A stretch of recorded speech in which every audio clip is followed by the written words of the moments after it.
I now give the floor to the distinguished representative of Pakistan.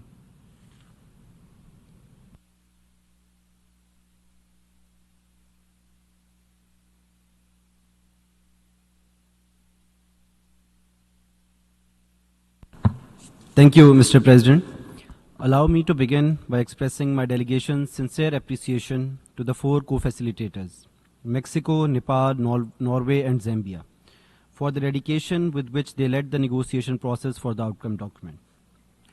We would also like to reiterate our gratitude to Spain for their warm hospitality in hosting the conference, as well as to UNDESA for its consistent support throughout the process. Pakistan aligns itself with the statement delivered by Iraq on behalf of the G77 and China, and would like to add the following remarks in our national capacity. The outcome document before us, while not perfect, represents a balanced, ambitious, and action-oriented foundation on which we can collectively scale up efforts to bridge the SDG financing gap. Looking ahead, we support an inclusive and member state-led process for implementing the key deliverables of the outcome document, including: first, the convening of the ECOSOC special meetings on financial integrity and credit rating agencies under the leadership of the President of ECOSOC. Second, the revitalization of the Development Cooperation Forum. Third, the establishment of an institutional home within an existing facility to strengthen and systemize liquidity and debt management support for developing countries.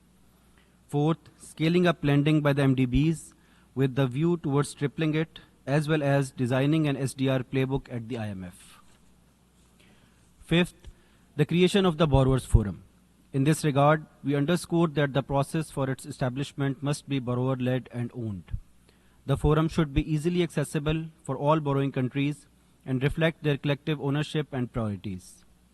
We look forward to closely collaborating with other countries as well as with UNCTAD as we move forward towards the forum's establishment.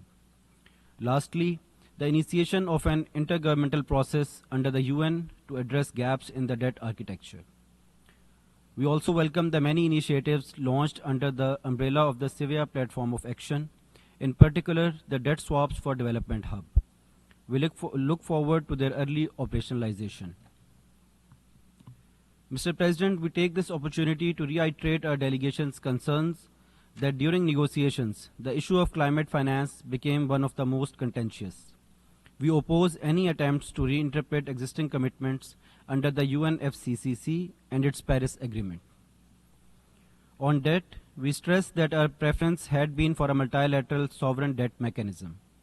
However, we have chosen to support the compromise reflected in the final text and hope that other delegations can join in supporting the eventual initiation of the intergovernmental process on debt.